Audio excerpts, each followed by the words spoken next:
Assalamualaikum warahmatullahi wabarakatuh. Perkenalkan, nama saya Sarli dari Lokal H3 Bimbingan dan Konseling 2019. Di sini saya akan menjelaskan tentang pendekatan psikoanalisis. Pendekatan psikoanalisis dikembangkan oleh Sigmund Freud. Tingkah laku manusia ditentukan oleh kekuatan irasional, motivasi bawah sadar, dorongan biologis dan insting, serta dijadikan seksual selama 6 tahun pertama kehidupan. Ciri pendekatan psikoanalisis yaitu menekankan pada pentingnya riwayat hidup konseli atau perkembangan psikoseksual, pengaruh dari impuls-impuls genetik, pengaruh energi hidup, pengaruh pengalaman dini, dan pengaruh rasional dan sumber ketidaksadaran perilaku. Struktur kepribadian psikoanalisis. Teori psikoanalisis melihat kepribadian terbagi menjadi 3 sistem utama, yaitu id, ego, dan superego. Yang pertama, id. Id bersifat warisan genetik dan bawaan sejak lahir. Id bekerja berdasarkan prinsip kesenangan karena menyediakan dorongan menuju pengerjaan keinginan pribadi.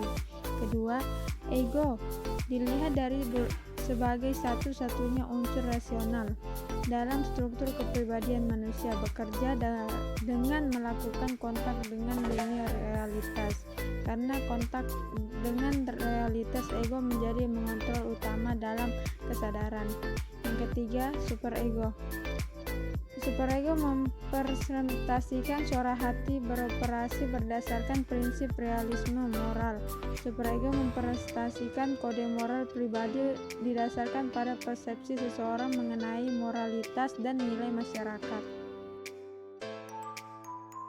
Perkembangan kepribadian psikoanalisis. Yang pertama, fase oral 0-1 tahun. Kenikmatan dan kepuasan bersumber dari mulutnya melalui menghisap dan menggigit. Orang terdekat adalah ibu. Masalah yang timbul jika gagal dalam fase ini adalah ketidakpercayaan kepada orang lain, menolak cinta dari orang lain, ketidakmampuan membentuk hubungan yang intim. Yang kedua, fase anal 1-3 tahun. Pusat kenikmatan terletak pada daerah anus, yaitu melalui penahanan dan melepaskan, terutama saat buang air besar.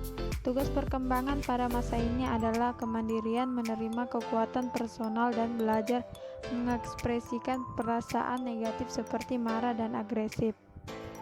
Ketiga, fase Palij 3-5 tahun. Pusat kepuasan pada daerah kelamin, fase pembentukan identitas seksual, cara orang tua merespon secara verbal dan non-verbal terhadap keinginan seksual anak memiliki pengaruh pada pembentukan identitas seksual dan perasaan yang dikembangkan.